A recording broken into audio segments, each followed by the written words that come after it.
You just made it. I know. He Here just I am. ran over to his chair. Flew in, yeah. Because he was Getting him in. over there. This is Carlo Johnson, of course. I'm Alicia Margaret Powelson, and welcome to Panoramic Perspectives. I'm learning how to say that 3 times fast. Once you can do that, you'll master it. I can't say it 3 times fast. We are thankful to Dead Air Full Spectrum for giving us this time, 1 hour every other Thursday. We're very appreciative. Yeah, our first show with a guest went very well 2 weeks ago, and tonight we're excited to have a guest.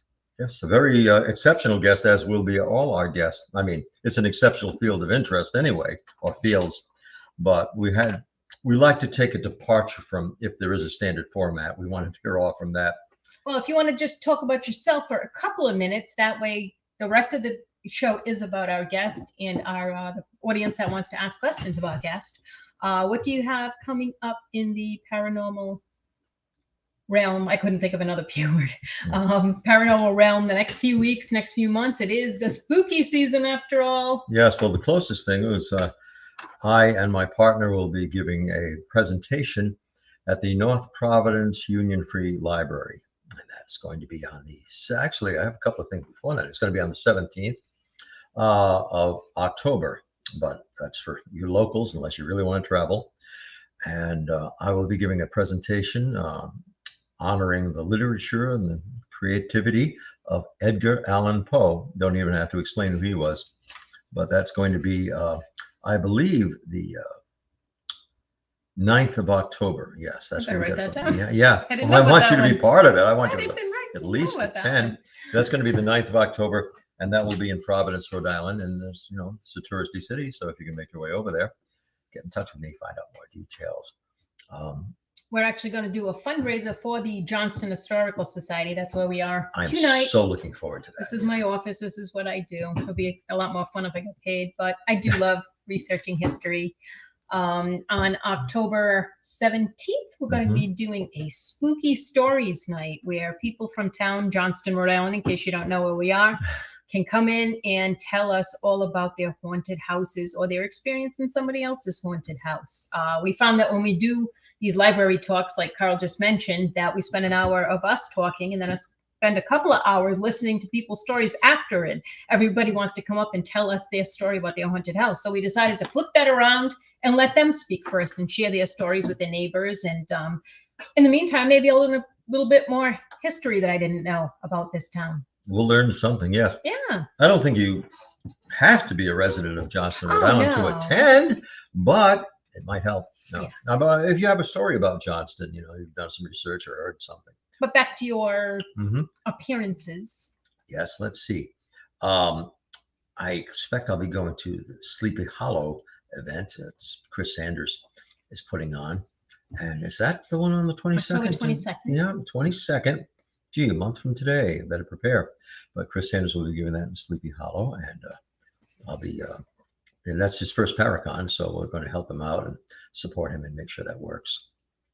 And, well, I can flash ahead. There are a few other things going on, but to cut to the chase, I will be attending and participating in Warren's Seekers of the Supernatural.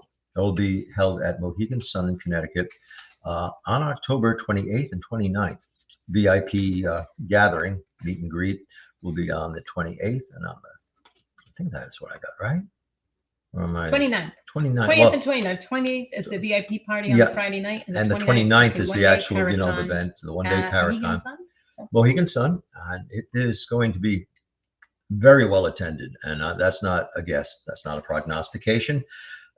Because so many people have responded. It was busy last year, full house, and it will be more so, perhaps twice as many people attending this year. So I certainly want to be on hand for that. Gotta get there early to park. And I'll be participating in a panel discussion, kind of a lecture. Excellent. Oh yeah, thanks for getting that up there. That's yeah, some of our known and loved will be there. These are some of these people who are attending. I see them once a year at that event. So that'll be good, and excited about it. So that's what I've got coming up for that time. And then we would be getting into November after that. Yeah, I don't know about any Christmas appearances, but you never know. Maybe something will pop up. or we could have something. Christmas So, time rings a bell. I forget what's going on at that time. Yeah, there's going to Really? be some. There is one? Well, I'm thinking actually the water fire Providence lighting. Oh, that's I can get that. Yeah, that's not so much paranormal. That's just crowded, but nice ambiance. You know. I don't think, what else? We don't have much else going on. It's September 22nd, 2022, unless you're some Yes, unfortunately, numerologist. You gave me a nice planner book, so I don't always have to look it up on the internet, which I forget to do sometimes. Yes. So that really is neither here nor there with the numbers. We want to introduce our guest. I want to introduce our guest, and I keep the introduction short and sweet because the purpose of the show is to introduce these people to other people. Anybody who may be out there watching, and those of you that are, thank you very much. Yes, thank you. Tell a friend, send a link out. They can watch on YouTube, they can watch on Facebook. So just send them a link at the top of the screen there, where it had the little lock right next to that. Copy and paste, send it out there. So, to our guest, we have J.W. Prather, who is the director of the IDC Institute, which was born out of his IDC devices. Mm-hmm. This man is, you could call him a scientist, you'd be right and wrong at the same time. You could call him a paranormal investigator. Yeah, kind of right and wrong. But he is, in a word, exceptional, and you'll hear why. He is making strides, advances. He's not afraid to fail, and he's certainly not afraid to take chances, which is how we've made so much progress in this world, technologically speaking. So, without further ado, Mr. J.W. Prather, and he'll tell you more about himself and his current and past projects. How are you guys doing tonight? We're doing good, Jay. How are you? I'm good. Thank you for having me on. I appreciate it. Yeah. Well, it's been a while since I've spoken to you, like about 25 minutes, you know. I needed my crash course. Exactly. So, I guess we should begin at the beginning. I guess IDC Devices was the precursor to the IDC Institute. So, yes. IDC Devices I've been building for since around 2009, 2010, and everything I built was because what I wanted wasn't out there. I'm a retired master electrician. I've always dealt in frequencies and energy, and the equipment I wanted just didn't exist, or if it did exist, you couldn't afford it. It was scientific. So I started creating my own, and then other people wanted to buy them and borrow them, and so I started selling them. But I always had it in the back of my head, what makes this equipment work? So everything I built, I learned from it, and it led to the next device. But always I had the theory of photons. Everything that we're doing, that we're looking for in paranormal, supernatural mechanisms had to do with photons. So all of my equipment, I based it off of how can photons interact with it, and because photons carry information. So each design, as I moved forward, was that theory was always in the back of my head. And then I created the intercom box, I created the IDC direct link, and a lot of other little pieces of equipment that I use for just detection. And eventually, the direct link, about a year after I created the first one, I think is when a medium got a hold of one. Mm-hmm. Oh, wow. And she did not like it. She didn't want to have anything to do with it. She returned it. I couldn't find anything wrong with it. I built her an intercom box. I sent that device out, back out to a man in Canada, Bill Hauser. He's had it ever since. This would have been around 2014. And he's never had a problem with that. But it piqued my interest. So I reached back out to her. And she said, well, it makes all kinds of noises and this, that, and the other. Well, fast forward another year, another medium got a hold of it. And it was a father-son team. And the son could handle it fine.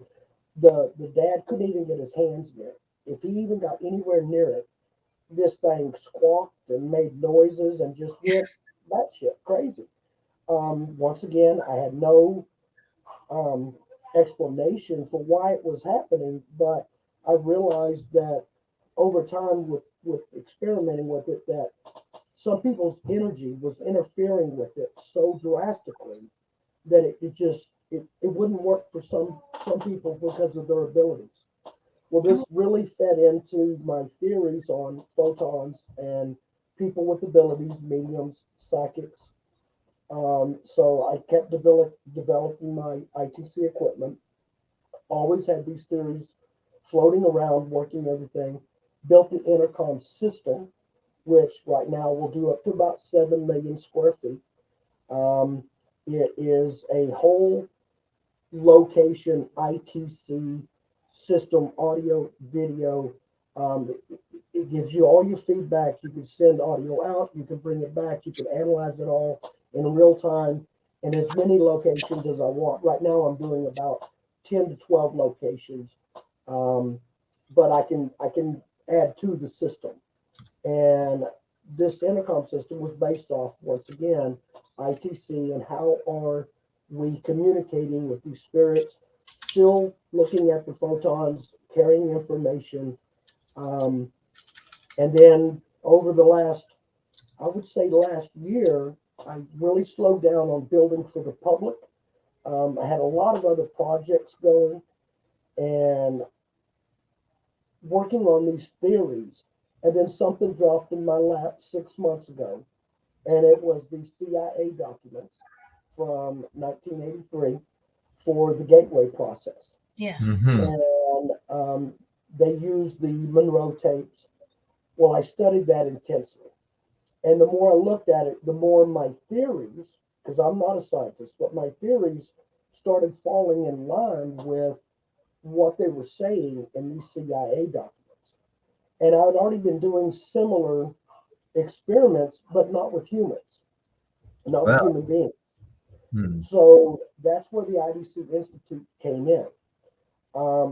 I needed to do these experiments with not only people with transcendental abilities, but I figured out that I can actually do this with people who don't think they have any abilities, but actually they do have abilities.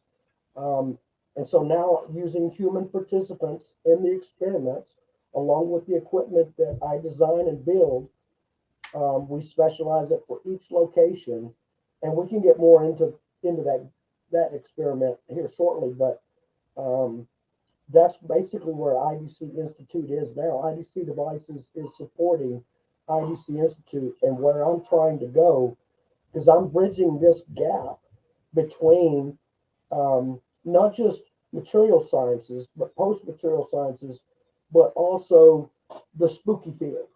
Right. But I don't fit in either one. The spooky field don't want me because I'm just too brainy and too nerdy, and all I want to talk about is quantum physics, quantum mechanics, and neuroscience and all this. But the real scientists, they're not going to take me seriously. Right. Because They're like, I am post-material science, and so I'm in limbo here. Yeah. Stuck in the middle, but I don't care. I'm walking the walk that I want to walk. So even if I have to do it alone, well, I can't do it alone. I still need 5 or 6 humans to help me every time I do the experiments. But you get my point. I'm going to do this no matter what. Right. So that's where I'm at right now. But I'm sure So now that you're fairly established, your name is out there, you are both famous and infamous, kind of in a cast in a way. You've been establishing correlations. I wanted to mention, touch upon briefly, you can expand upon that at length, photons. Now, I first became acquainted with photons when I was in 8th grade science class, and I asked our science teacher, what is light? What makes light? He didn't have an answer. He said, you're crazy. So I went to the school library, went in this encyclopedia, and I eventually read just about everything that was available that I could understand on photons and their principles, properties, and how they react. But your experimentation kind of imbues them with a volition, a cognizance or something, like they think, or so they react.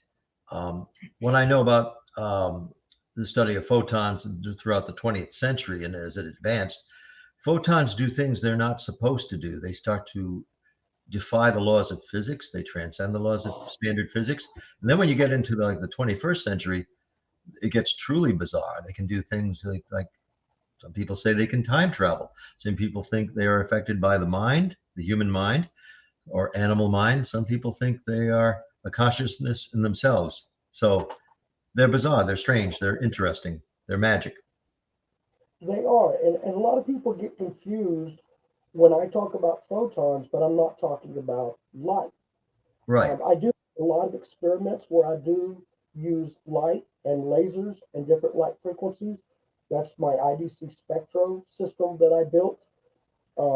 Once again, it's a one-of-a-kind audio video system for filming, and not only filming, but collecting audio and video in the paranormal environment, looking for the supernatural mechanisms is what I was doing.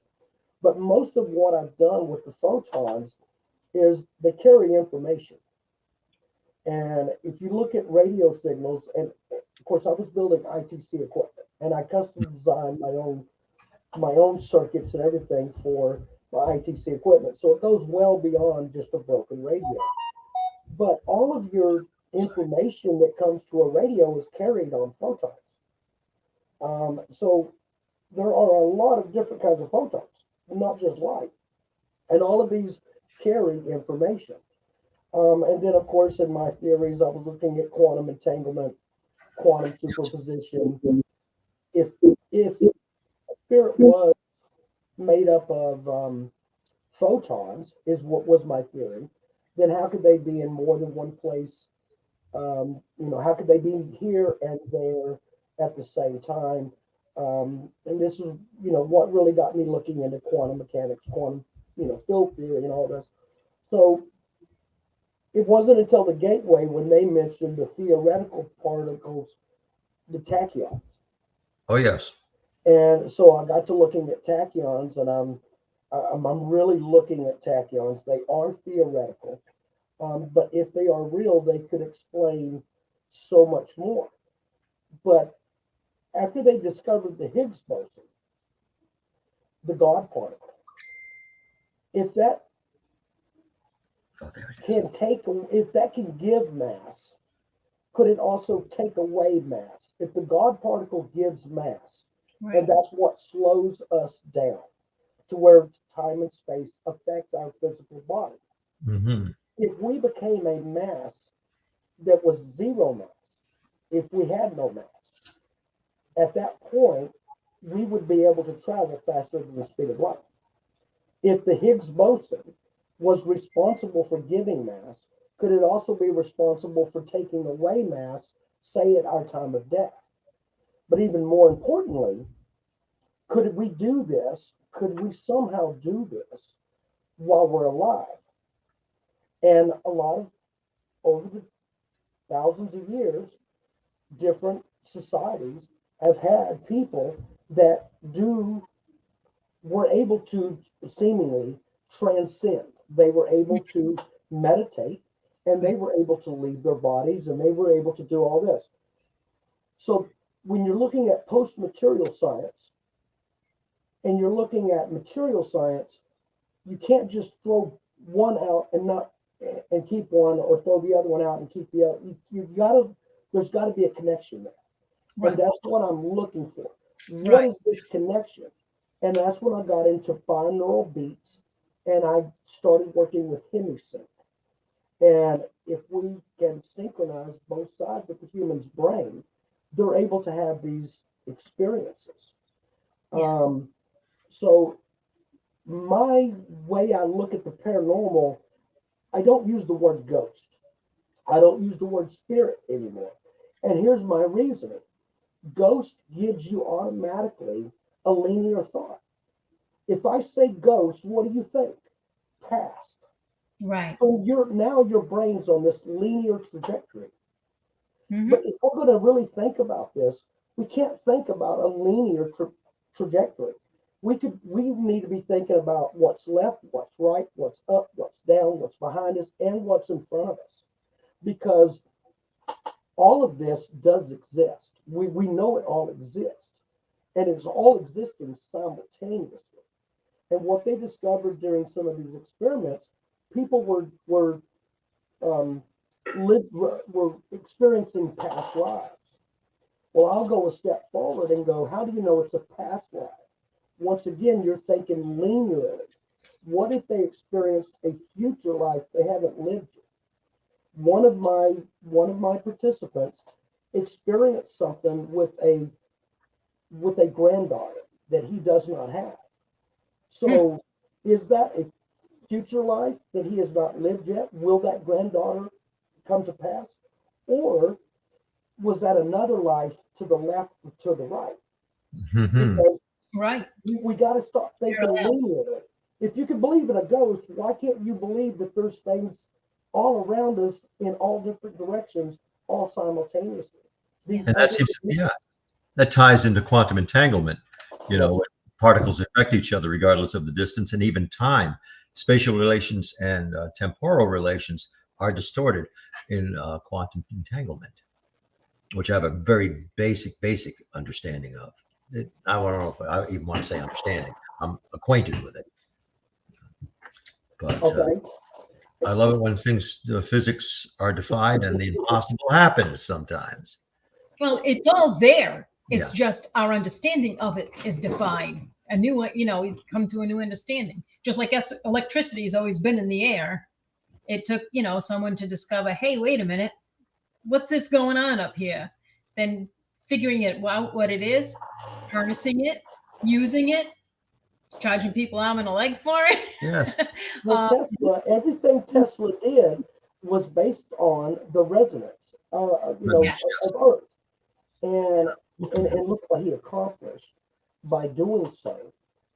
But he believed that the answers are in the frequencies, and IDC Institute is dealing in frequencies. I'm having to build my own equipment from the ground up, a lot of it from scratch, to do what I'm doing. But it is all in the frequencies. Wow. Yes, so in that's fact, what I'm looking for the answers. Yeah, Elise had posted on her page a quote, if I got it right, from Nikola Tesla. If you want to understand the universe, think in terms of energy, frequency, and vibration. Yes. Yeah. And so all of the audio that we're using for our participants during I call it the Peregrine experience. All of these audio frequencies that we're using are binaural in nature, and they're to help you get to a point of hemisync. The last experiment we did was exactly 47 minutes and 15 seconds long. Everything that I do, I set down a protocol for it. Nothing is left to chance. So when I do these experiments, whether I'm right or I'm wrong, I'm very rigid on what we're doing and how we're going to conduct it. So using specific frequencies until I decide or we determine that those frequencies are not working quite as well as we would like. So that's what's called experimenting. Scientific.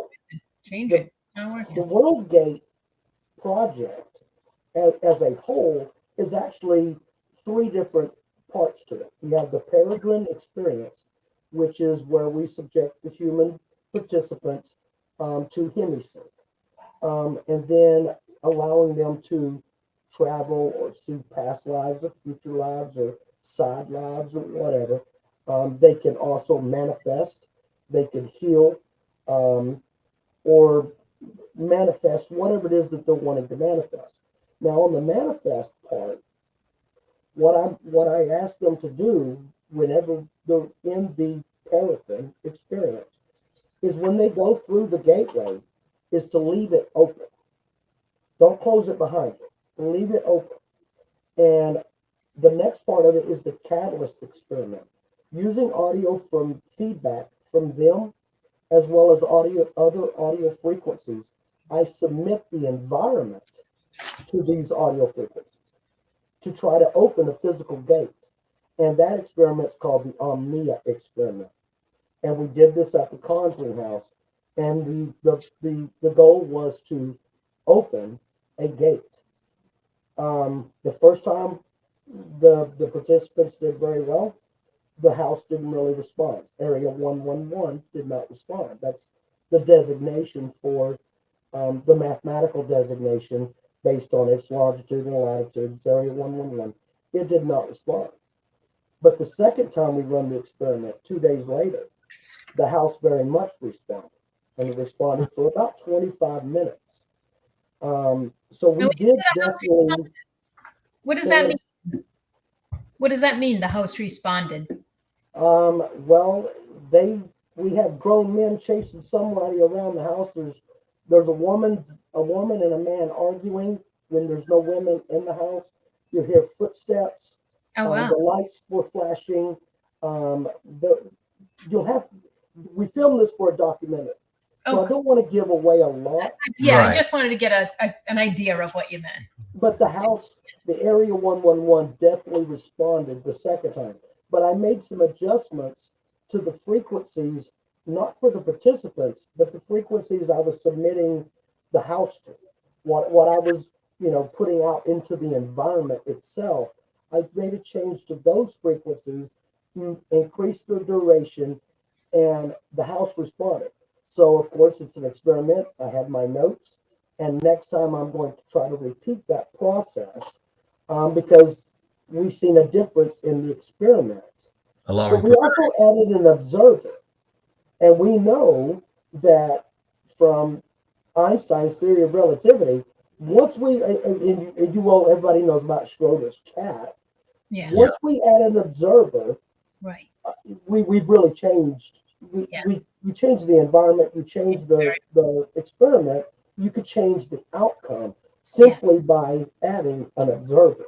Yeah. So that could have had something to do with it as well. So I have to stick to these rigid protocols. I learned my lesson on the second one. I didn't stick to the protocols at the end of it because things got a little crazy. But I won't make that mistake again of breaking the protocols. But yes, at the end of every experiment, all the participants are still isolated and they're interviewed one at a time. Oh, good. So that they cannot talk to each other. They can't talk to anybody else. Contamination in their reports.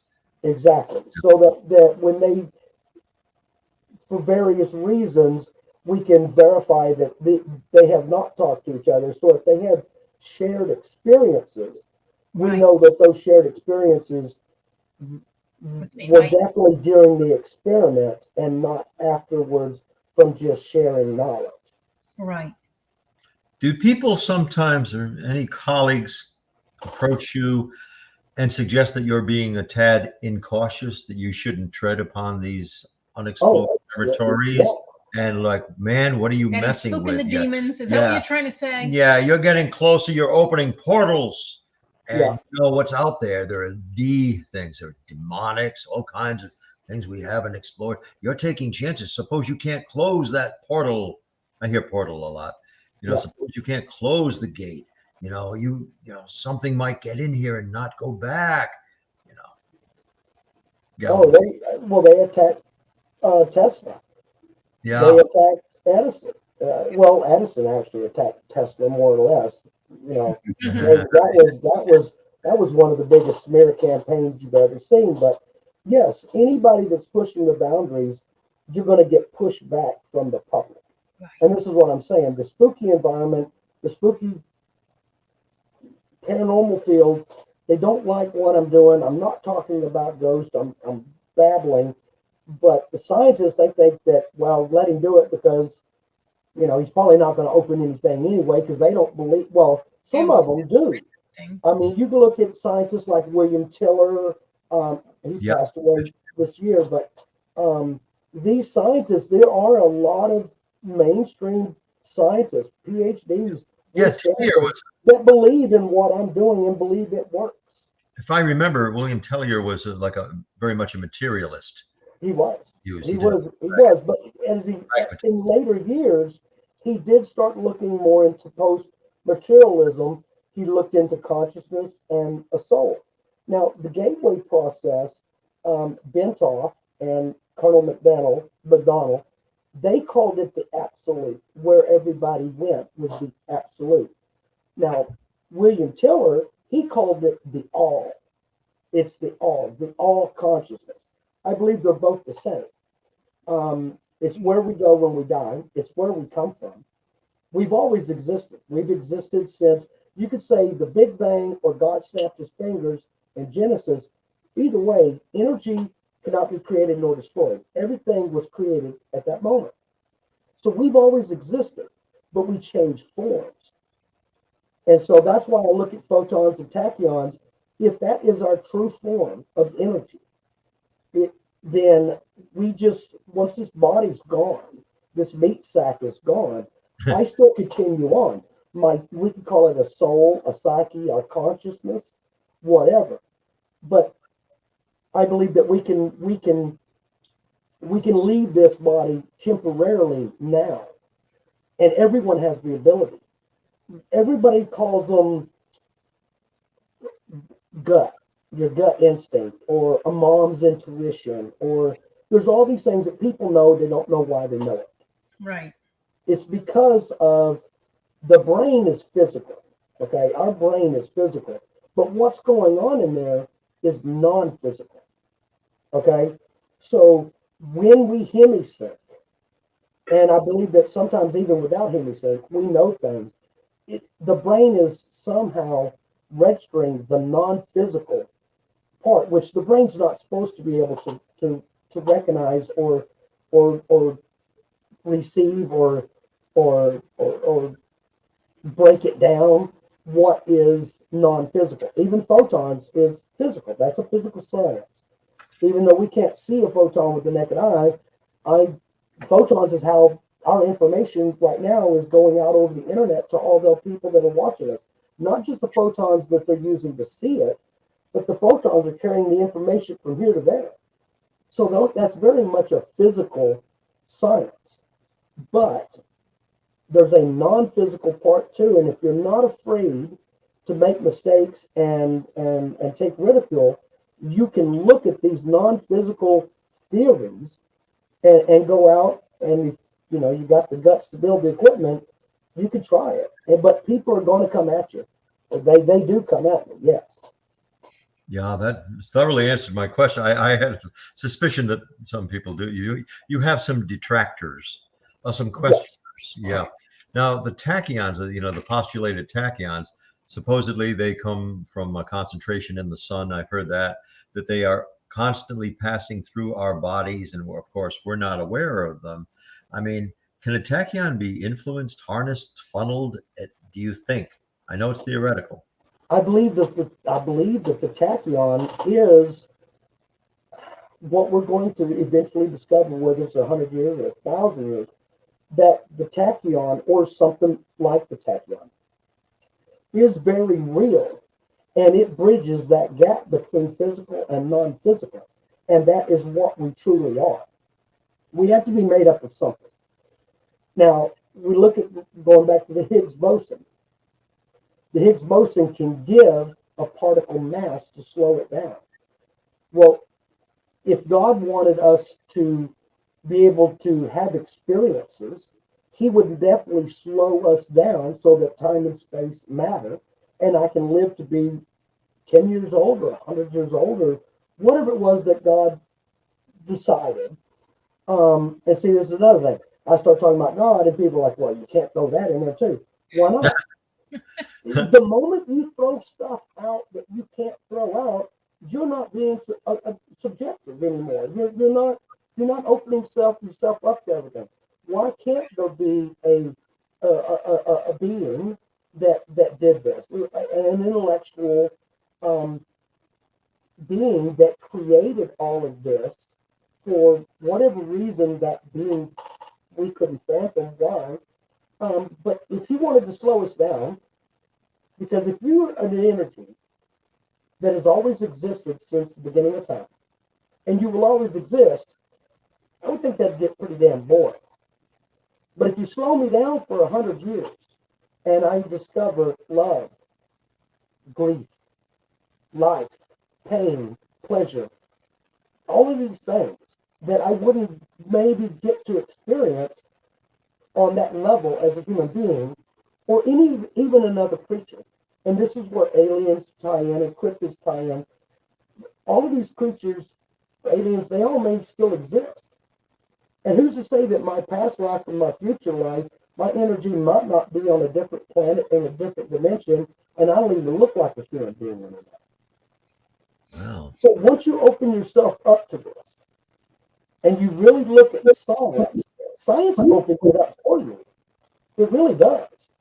But certain theoretical physicists, I won't mention his name, but he does not believe in God. He does not believe in religion. He'll throw it out immediately. And I'm like, hold on. Your whole title is theoretical physicist, but yet you're throwing out everything. How are you doing that? You're theoretical. Well, yeah, that theoretical connotes, imaginative expansion. You're going to reach out to these impossibilities and at least look at them. Yeah. Right. You can't discount something. Yeah.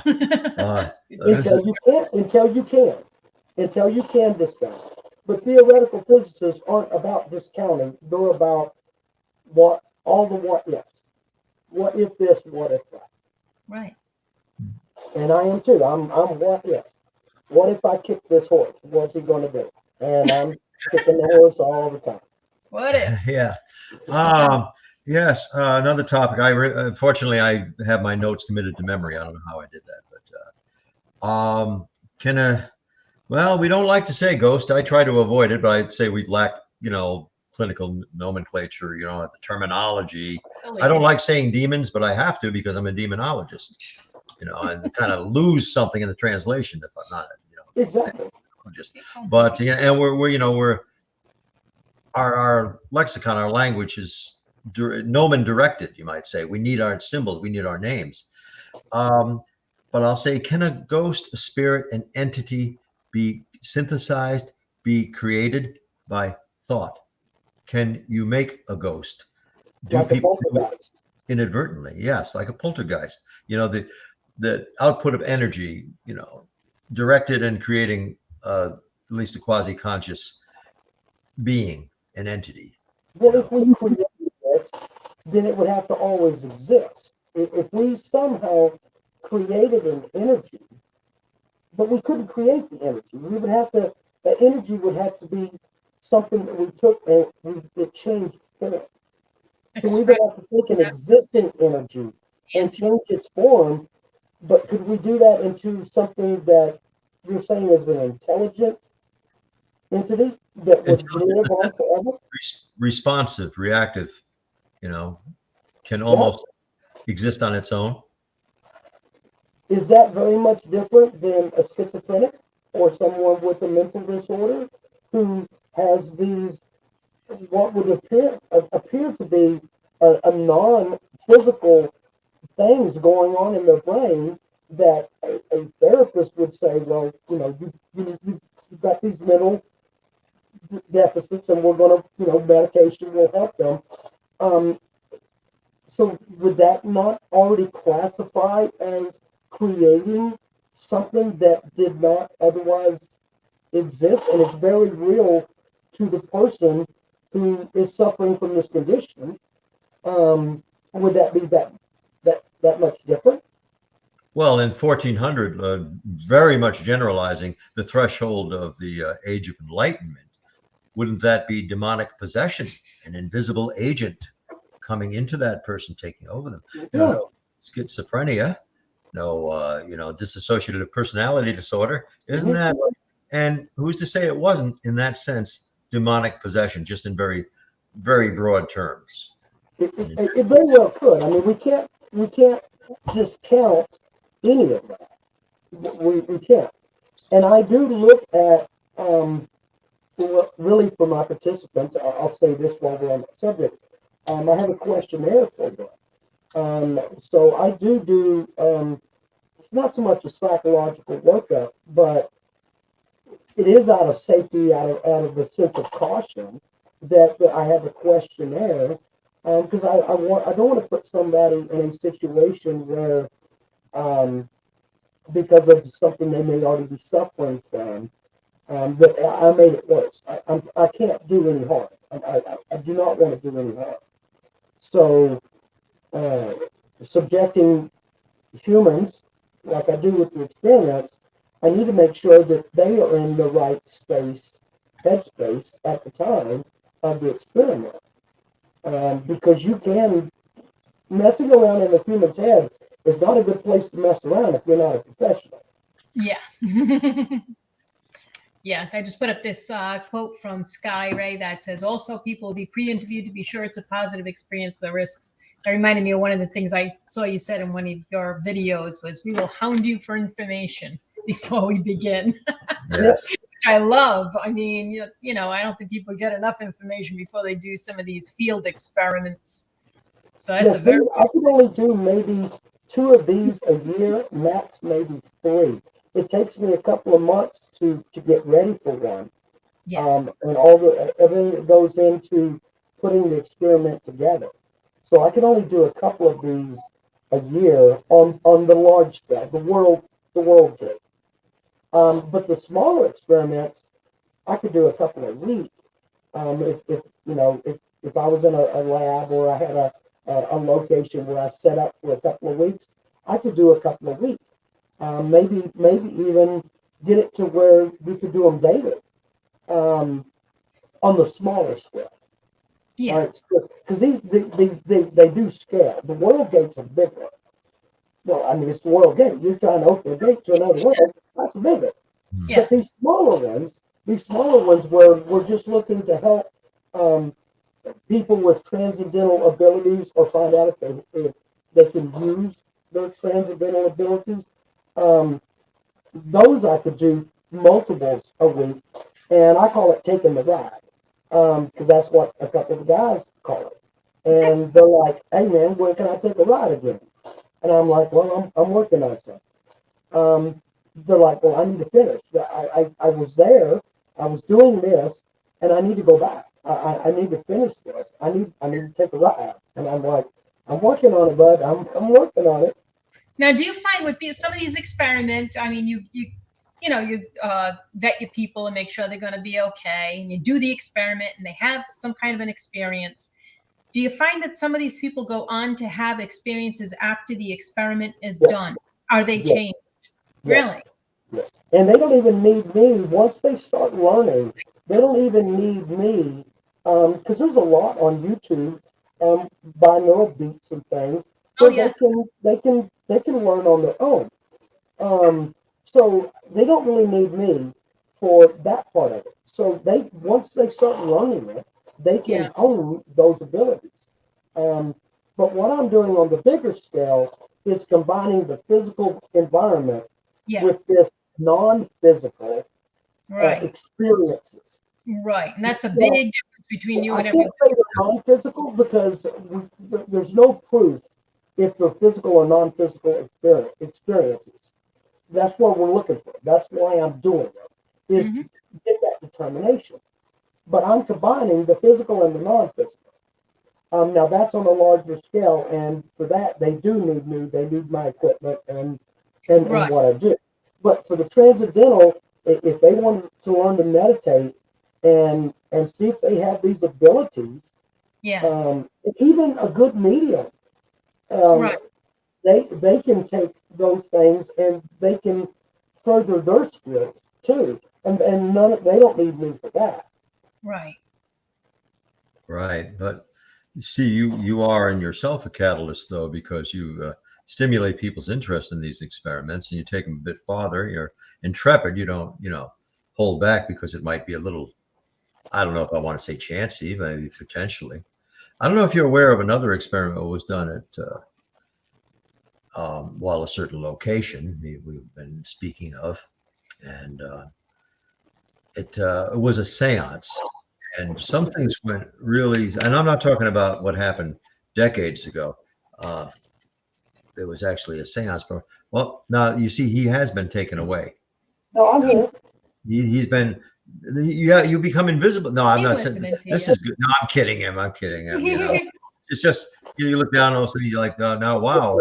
Maybe you should be a little careful about what you're doing. No.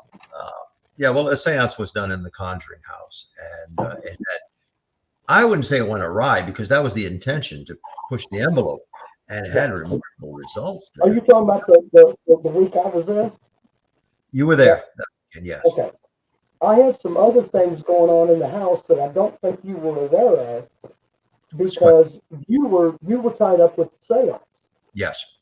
So I had one of the participants upstairs with a mirror that we had found. Oh, did you hear about that? Yeah, I didn't know about it at the time. I just knew she was upstairs. I didn't know what was happening. I heard about it afterwards. She was above y'all, and she had this mirror, and we found it in the barn. And I would say that it had to be 30, 40 years of dust on this mirror. And I told her, don't wipe it off until we start the experiment. I did the binaural, the hemisync, while she scribed this mirror. And I come up with a name for the experiment, but I don't remember the name off the top of my head, because we just come up with this idea on the site that night. But anyway, she scribed this mirror for about an hour and a half. And she had some very interesting experiences while you were doing the seance down below. Yes, I don't know. I don't know if the two connected. I'm still reviewing all the audio from that. I have to interview her some more.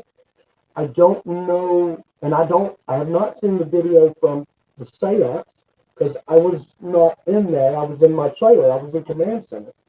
Yes. So I don't know the correlations yet until I'm able to get all the evidence in, which means I'm going to have to see all the evidence, the video evidence from the seance itself.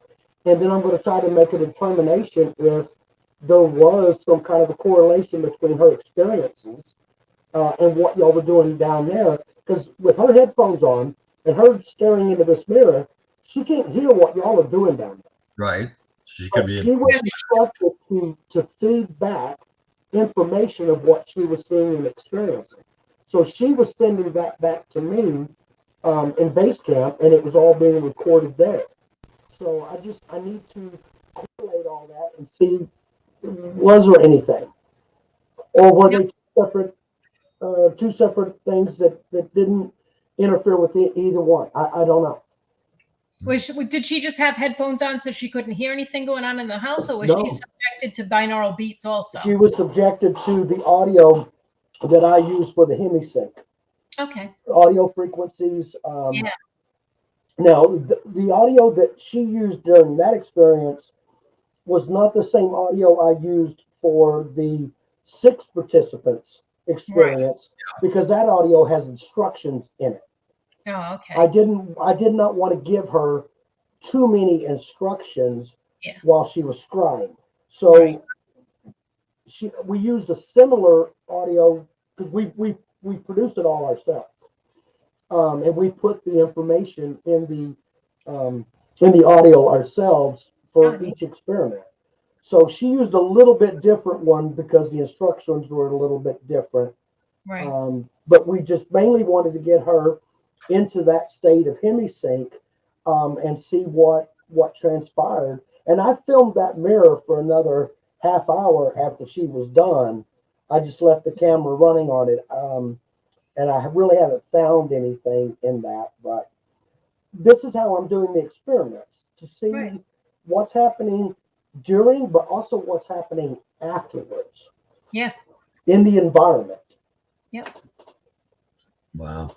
I had an experience in that. Well, I've had many experiences in the house. I first went there for an investigation, the first paranormal investigation in August and September of 1973. And quite a few years later, 2019, Corey and Jen Heinzen had the closing on their new house there. And they invited me over. I brought Elise. And I went into the room that's now a parlor. It had been the kitchen and several other uses during the times the parents owned it. It was a kitchen. And the mirror on the wall, I thought, wow, Now that mirror has been here since the 1970s. That looks like the same mirror, successive two owners kept it in place, I guess, but that's the same mirror, that rather large rectangular mirror. So I was alone in the room and I went over there to look in it, and I see my reflection. I haven't, looked in this mirror in years now. And I saw myself looking 18 years of age. That's how old I was when I first went there and to the house. And suddenly I was 18 years old again. I was wearing my modern red polo shirt, but my hair was shoulder length. I looked better. I looked younger, and I was my reflection was moving with me. I mean, I experimented with that. I raised my hand up and I moved around. I had my modern ring on, and I looked around. It was moving with me. It was my reflection. It just looked younger, and I had long sideburns. This is the 1970s. I mean, even some of the girls had sideburns back then. So I had the long hair, but I'm dressed in my present day clothing, and I started to call Elise, Corey, and I thought, I am sure by the time they get here, it's going to evaporate. This effect won't stay. I can't chance it. I spent the next 3 or so minutes memorizing this. It's not the light, because I've looked in that mirror and all kinds of lighting. It's not the sunlight outside. It's nothing. I'm not hallucinating. I'm quite aware. I'm experiencing this, and I'm going to memorize it. No, I didn't invent it in my mind. So I have had, nothing strange to drink or partake of that day. And, well, going back to the 70s, but I'm looking at myself 46 years younger. And then I walked away. It kept on until I walked away. Boy, when I went, they have a full length mirror in the bathroom. Next time I saw myself there, I said, yeah, things have changed. But, so, because it wasn't like looking at a video. There I was. And it was so real. I can't discount it. It was some kind of time flux, some kind of. It's the physical and the non-physical meeting. And it happens. It does happen. And I'm trying to recreate that on demand. I try to recreate that. What you just experienced, I'm trying to get it to where I can say, this is what we're going to do, and we damn well do it. Mm-hmm. Like, you can't walk up to that mirror and make it happen again, but what if I could help you to where you could? Yeah, because I tried under all different lighting conditions, and our colleague, he's a journalist, Mike Ricksecker, he tried to see if anything happened, because I had told him that story. Really? His features distorted, but he didn't turn young. But then again, he hadn't been in that house before. So that made up some. Even though that would be a time distortion, it would seem like it would make more sense for me to look in that mirror and see people moving about as they looked 46 years before. Like, oh, there's our investigation. I see it. I would have been 8. That's why I didn't call you in on that one. I would have been 8 years old. Maybe I just couldn't see up that high. That's what happened. I'm sure you would have been helpful. Yeah, you could see up that high. Oh God! But instead, I saw me, and I was joining with the 2 times because I looked that much younger, but obviously could move. And I hated to break away from it because I know I'll probably never see it again, and I know it won't continue that day. So it just ties into what we're talking about, I think. It does. It very much does. And I'm trying to get it to where we can learn enough that I can help people recreate these events. Like right now, the guys call it taking the ride. All I can do is set up the stage for them, put the gas in there, show them where the gas pedal is, but where they're going and what they're doing, I don't know until they get back. It's going to take a lot more research and experiments to where I can start guiding them in the beginning, and then they can take it over themselves, and they will be able to manifest whatever it is that they're looking to manifest, whether it's manifesting in healing, whether it's traveling, seeing other things, whatever it is that they're looking to do. That's where these experiments come in. But I'm not going to stop bringing the environment into it, because I don't think anybody other than maybe World War II Germans probably ever tried it like I'm doing it. most everybody, Stanford, any of these other ones, they're doing it in controlled environments, in laboratories, and they're doing it with just simply the individuals, the human Right. participants. I'm tying it all together with spooky Weird. locations, and just see what sticks to the wall when we do this. Yes, I like the way you put that. If you should ever be in need or want of a singular subject, somebody who's like rather intrepid, wants to learn, and is willing to maybe to approach some forbidden horizon, somebody who is willing to experiment, like free themselves from their body, their physical body for a time, or whatever, however you conduct it, create a psychomantium and like just see what comes through. I know somebody who's going to volunteer for you. Her name is Elise Giammarco Carlson. She'll come Of to course Maine. I would. She'll go to Maine for that. Of course I Thought you were would going to say something like I that. thought I was going to say me, right? Well, my equipment is evolving. I will have separate monitors for each, showing the brainwaves of each participant. So we're going to be recording those entire brainwaves, theta, beta. We're going to look at all four of those, and we're going to record it the entire time that they are under. So we're recording the audio from the environment. We're sending audio into the environment. We're sending audio to the participants. We're bringing brainwaves, all this back, recording all of this. This is what my system is designed to do, is to be able to grab all of this information, and then it's up to me to take that information and make sense of it when it's all over and said and done, and then repeat it, repeat it, repeat it, repeat it. That's the big, So then it becomes that's the big question, repeating. truly scientific, when you're trying to repeat, results, establish not, commonalities. You change one thing and you try it again. Yeah. And again. And it's all consciousness. Whether you're talking about a spirit or you're talking about me, it's consciousness. Yeah, by another name, yes. Exactly. A lot of these disciplines just have different names for the same things once you start looking into it. Yeah. It's hard to define consciousness in less than 500 words. It is. Analogy, supposition, and conjecture, and you have to relate examples. Right, and you can try to define a ghost as consciousness that survives the body after death, but if we don't even know what consciousness is in a living person, how are we supposed to know what it is in a person? I would recommend anybody that's interested to go and watch a lot of William Tiller's videos, his later stuff. Most of those videos are on YouTube, and he does speak in such a way that you can definitely understand him. He is a scientist. He's an engineer, but he does speak on the consciousness in such a way that you can understand it. And this is the real science of the consciousness. This is how they're figuring out how to make AI. So that's very real. And the other thing, let me look here, because I don't want to get the name wrong. The Academy for the Advancement of Post-Materialist Sciences. Wow. Post-materialist. Yes. Wow. It is an academy, and these are all mainstream real scientists that have joined forces to look at the other side of material. Oh. What most scientists don't look at. Right.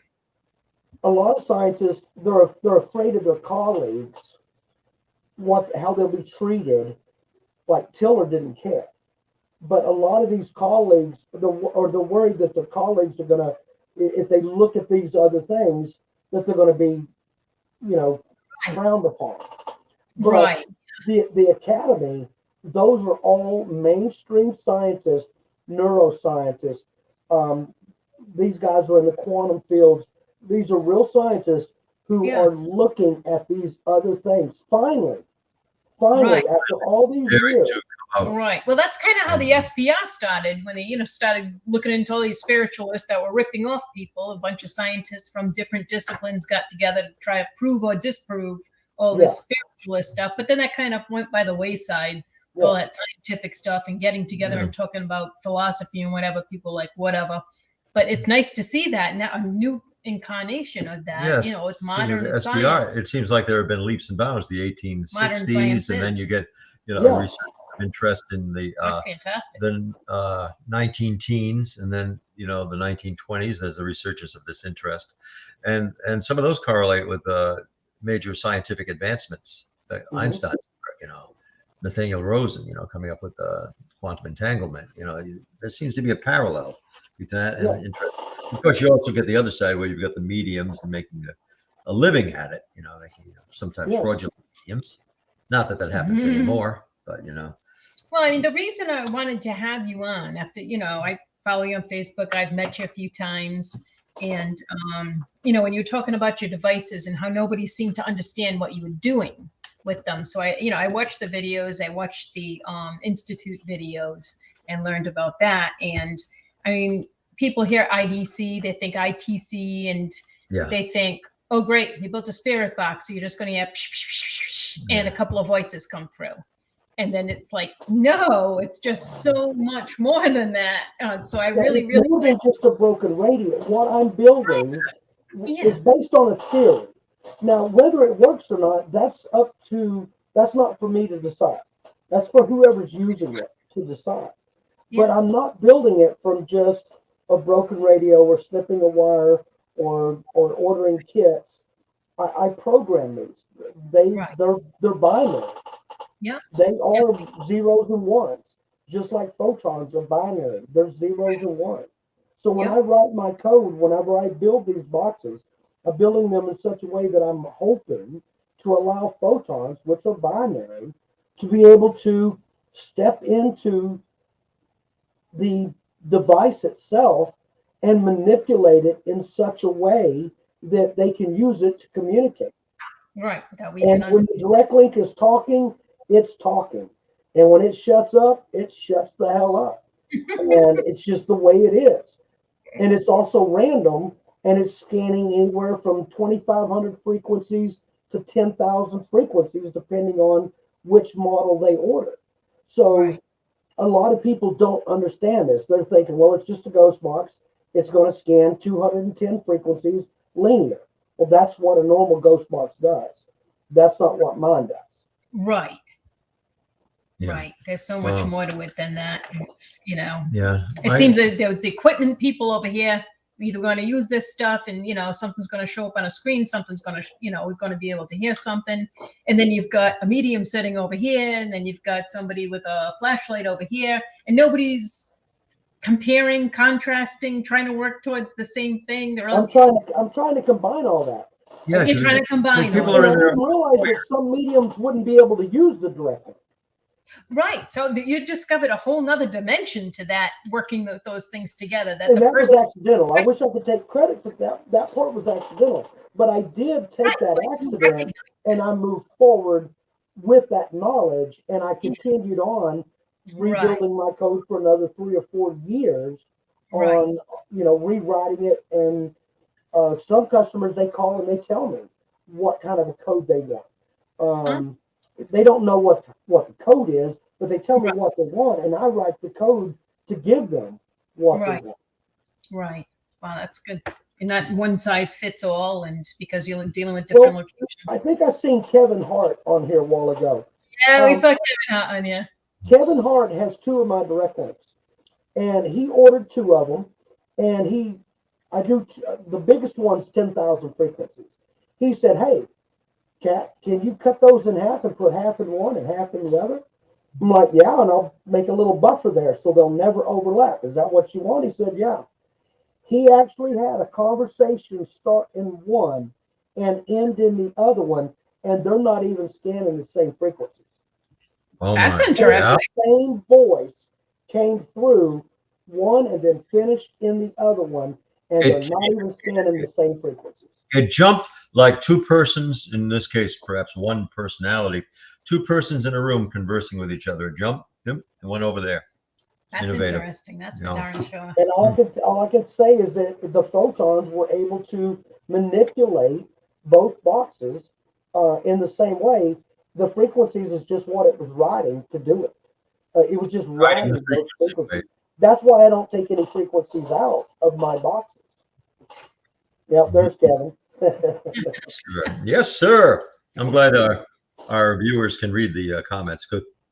We really don't have time to voice them all, and we'd like to. If we had a 4-hour show, we could do all of that. Exactly. It's hard to get all this into just 1 hour because I talk. Yeah. Well, I've been, you talk about people being kind of outcast and, defamed or unpopular for their theories and beliefs. I started being that way when I was 13 years of age. I grew up in a, country town, and it was like, because of things I was doing, reading about witchcraft and sorcery, but, we're doing what I thought was a scholastic study. I tried to turn in a report on it. I was, ostracized to a degree. I always had my circle of friends, but I would walk down Main Street in my town, and I'd see shutters closed, shades and everything. That's true. Send the dogs out. So I must have been doing something right. Yeah. But then I figured I got nothing to lose. So I got deeper into it, and I was experimenting with ritual magic.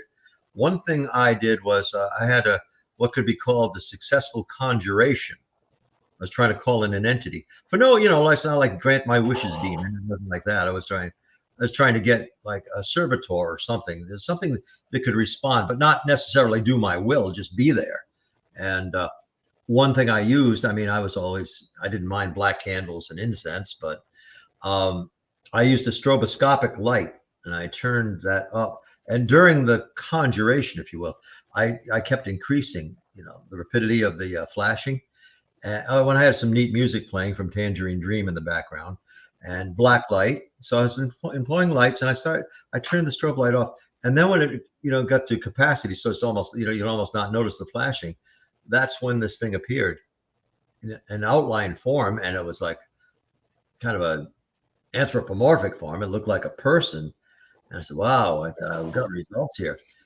But some things went awry because the person I was doing I wasn't alone. I had somebody else to corroborate and support. He went kind of crazy for a while as a result. Don't you see though how the parallels between that and what he's doing? Yeah, but I was primitive. A light affecting your brain and how you're thinking and having an intent. I was having a manifestation. Yeah, I did. It was all about intent. I was Neanderthalic. JW is fully Cro-Magnon. Yep. And but this thing, okay, you could say, well, we were really into it, so maybe we imagined it. But he described once he came out of his fit he went into, he had a kind of an episode because of this. He described it, but he started seeing this form in that's what was getting to him. He started seeing the form in his rear view mirror when he was driving. But then other people that were into the white witchcraft scene and occultist, it got around Rhode Island that they were seeing things. People were comparing notes. This woman's appearing in our ritual chamber. We did a ceremony and this woman appeared, and word got around that, oh, you had that too? Oh my word. And they traced it back to me because that's how it. So, I like to think I engendered that. I'd like to think I brought something in and it started making the rounds, but then it faded, It always does. It fades.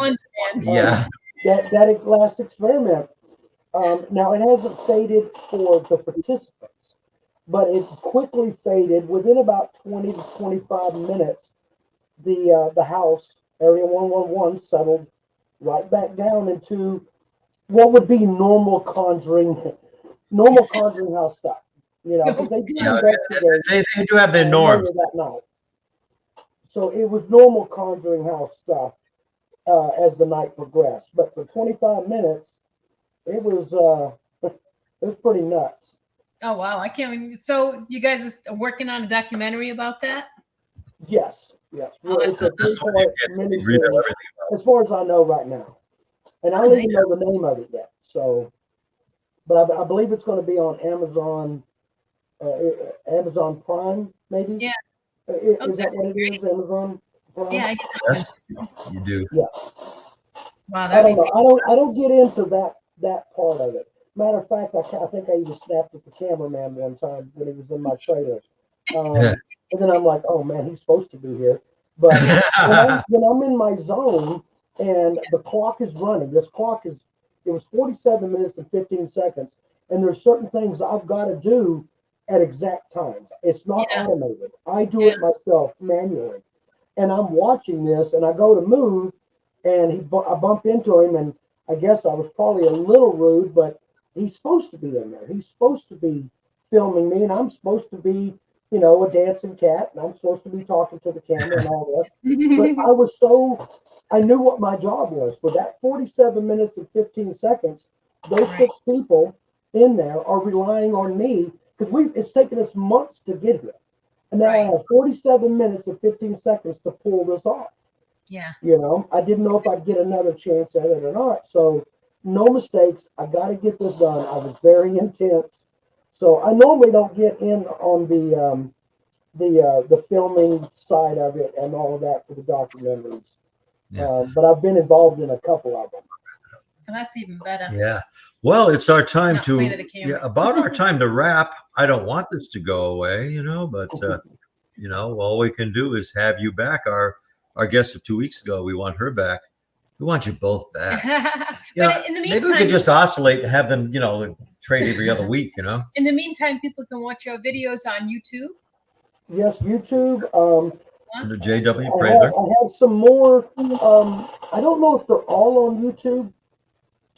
Most of them are on YouTube and Facebook. There may be some on Facebook that haven't got uploaded to YouTube. But the IDC Institute videos, those are only for my Patreons. Okay. My patrons. So I have a Patreon, and I have 5 of those videos, and those go on to Patreon, and for those viewers to watch. Right. So I will be doing some other IDC Institute videos for Facebook, but I just haven't gotten to them yet. Right. Yeah. I did watch much of what you have on YouTube, but I had, in the interest of time, I had to go to one and then the other, and I'm sure there's information I missed. So. Oh yeah, I don't remember how many hundreds are there, but I sure like talking. So. Yeah, as long as you click on videos. There's a lot of minutes there, a lot of hours there. Yeah. Well, I guess I got in about a little more than 1 hour. I've learned a lot, and I really thought it was worth, letting other people be introduced to what you do so that they can learn and get, have It's some purpose ideas. of having you on, yeah. Well, if it just makes people, think a little bit, think outside the box. You're already in the paranormal, for Pete's sake. You're chasing ghosts. It shouldn't be that hard to think right outside the box. Yeah. And, you're already outside the box. Aren't you concerned at all about losing some popularity? I mean, What popularity? Some of the millions of followers. How about some of those losers like Galileo and Da Vinci, Copernicus? You're gonna line. We'll see what they say about me in 100 years. That's right. Well, you know what they're saying. 100 years first. 100 years later, what are we saying about Nikola Tesla? Still talking about him. Oh, so I'm okay with that. Yeah. Thank you so much for agreeing to come. Yes, thank you. It's been wonderful. And also to everybody that joined us. Yes, and Sky Ray, I haven't met you in person, but thank you very much for being here tonight. Contributing and all that. And Sky helps me with IDC Institute. Yes, I remember her reading her name on there, and along with it was Justin and Austin. Yep. I think I met them. Oh, I'm not sure. I can tell when I do that from session. Kansas. Yes. Okay, I did meet them then. Yes. Yeah, a couple of nice guys. So yeah, you've got a great team there, and it's bringing in other people that'll fit into those experiments that come with the location, the atmosphere there, and making as many things as you can work together to find out what those other variables are. It's just fantastic. I'm so glad to learn more about it today. Ask that everybody who wants to follow up and further learn from or talk with, communicate with JW Prather. Of course through YouTube you can find him. He's not hard to find if you're looking for him. Yeah. No, it's not hard to. Just look for the black hat. Just look for the guy in the black hat. And we certainly recommend that you subscribe to Dead Air Full Spectrum. On Okay, YouTube, YouTube, got yeah. a variety of great shows. And speaking of great shows, in 2 weeks, we already happen to have our guests all lined up for a change. Yes, we do. Yes, we're going to have the All our ducks in a Radicals. row. We're going to have Danny and Lauren Perez. Yeah, that musical group, the Talking- Radicals. Yeah. They just do so many Yeah. things that it will just, the hour will fly by between their dead and breakfast and Ouija boards. There's just Yeah. so much, and the guy drives a hearse. How cool is that? Yes, and all of these wonderful people you can locate on YouTube. The only thing is, I run into, I'm okay perusing and looking. I find what I'm looking for, and then I see deaths in the news this week, and oh darn, I have to look at this now. Yeah, he goes down the rabbit holes. I get distracted. Yeah. Yeah.